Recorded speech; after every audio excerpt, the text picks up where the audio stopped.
অনেকে রাগ করে বলে ফেলে যে আমি মারা গেলে তুই আমার জানাজায় আসিস না, আমার চেহারা দেখিস না, এমন কথাও তো শোনা যায়।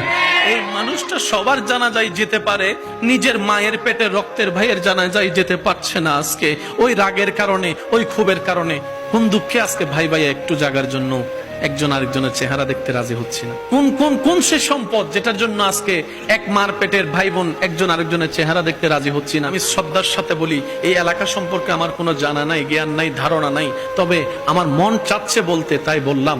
আমরা দুনিয়াতে বেশি দিন তো আর বাঁচবো না, বাঁচবো আর কয়দিন, অর্ধেক হায়াত তো চলে গিয়েছে। ওই যে কবরে শুয়ে থাকবো, আজকে হাজার মানুষ শুয়ে আছে কবরে, সেই কবরে আপনি আমি শুয়ে থাকবো, কেউ খবরও নিবে না, জিজ্ঞেস করবে না। এ দুনিয়া এত ব্যস্ত, জিয়ারত করার মতো মানুষের টাইম নাই। কথা বলেন ঠিক কিনা? আমি অনুরোধ করে বলি, আপনারা ভাই ভাই ভাই বোনে চাচা যারা যে ঝগড়া লেগেছেন, বিশ্বাস করেন এই ঝগড়াটা আপনাদের নয়, এটা মিস্টার শয়তানে আপনাদের ভিতর প্যাঁচ লাগাই ঝগড়া লাগাই দিয়েছে। কথা বলেন ঠিক কিনা?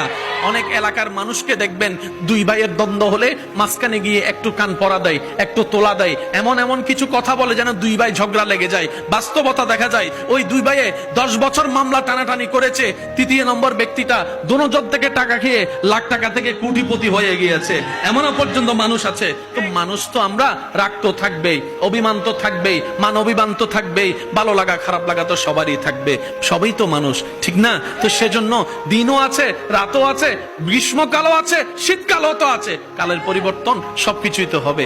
আমি শ্রদ্ধার সাথে বলি, যা হওয়ার হয়ে গেছে, বাদ দেন না, একটু একটু বাদ দেন না। আল্লাহর দিকে তাকিয়ে বড় হয়ে ছোটকে একটু মাফ করে বুকের মধ্যে টেনে নেন। আল্লাহর দিকে তাকিয়ে ছোট হয়ে বড়কে সম্মান করে একটু জড়াই ধরেন না। আপনারা একবার চেষ্টা করেন, আপনারা এইদিকে মিলে যাবেন, রব্বুল আলামিন খুশি হয়ে হয়তো আপনাদের জীবনের গুনাহও মাফ করে দিতে পারে।